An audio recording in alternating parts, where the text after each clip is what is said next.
Kuha tayo ng Game. Ano yan? homemade margarita pizza.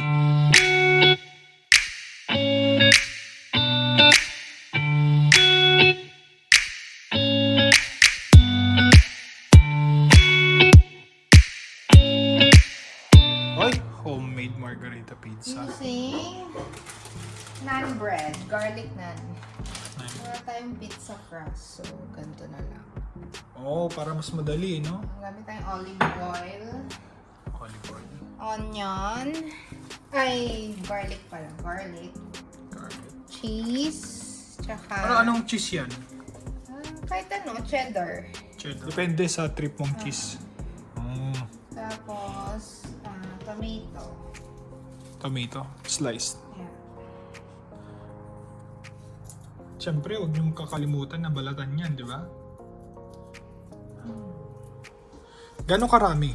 Normally ang nilalagay mo. Madami kasi mahilig tayo sa garlic. Oo, ano.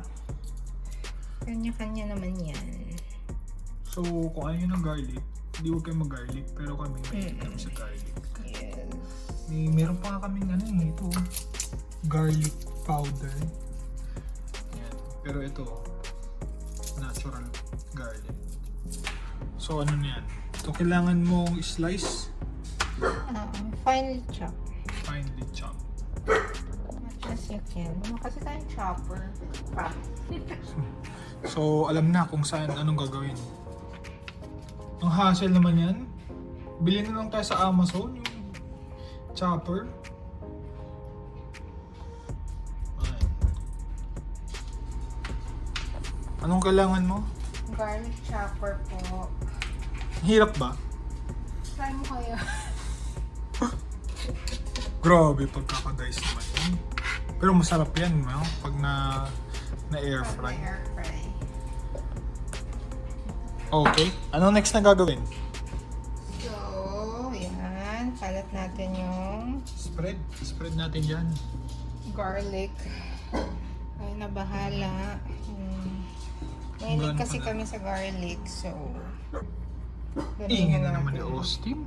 Papansin talaga to.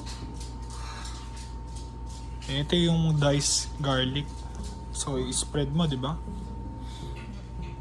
Spread lang. Mas madami, mas masarap. For me, for us. Tapos mag-slice tayo ng tomato. So, yun yung mix. Tomato naman.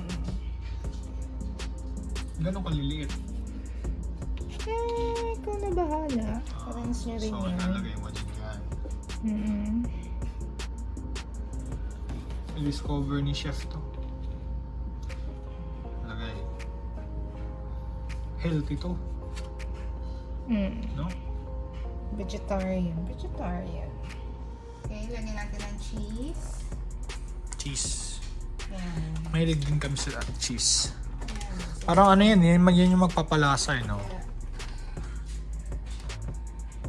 Saan mabibili yan? Walmart. Walmart. Kahit saan.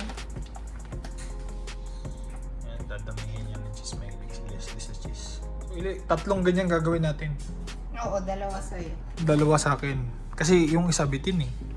Masyadong healthy kaya bitin. Okay. Ayan, dami. Tapos drizzle lang ng olive oil. Olive oil. Kahit anong olive oil.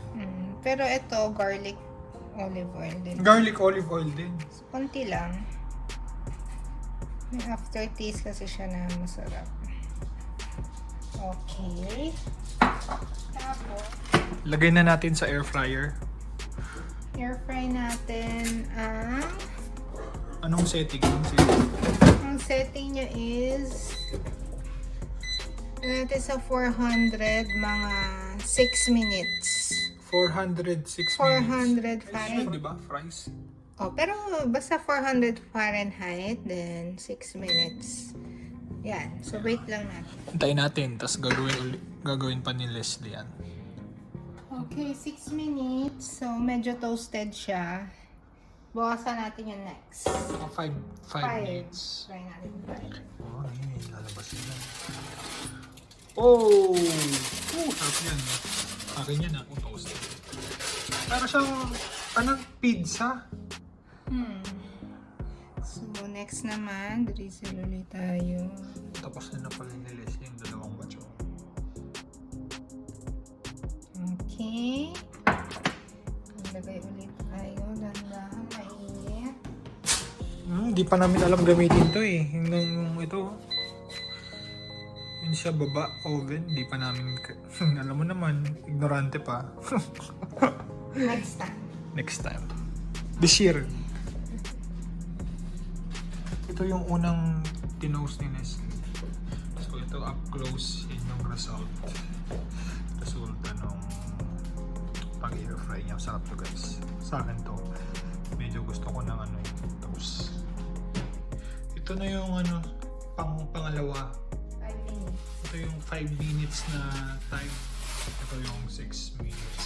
Tapos yung pangalawa, pangatlo doon. Ito yung 4 minutes. 4 minutes? Ay, parang yung ideal, 4 minutes. Mas maganda. Depende kung anong... Depende. Pero actually, itong naan na to, pwede mong kainin yan pwede mong kainin yan di ba? Kahit di mo iinit. Oo. Pinapapak namin talaga to yung mga i-slicein muna. So, parang pizza. Slicein mo pizza. na. Okay. Isa na namang episode ni Chef Leslie. Thank you, Chef, sa pagluluto. Ano tawag dito? Garlic naan Garlic naan. margarita. Garlic naan margarita. Tikman natin. Tikman mo. Sarap.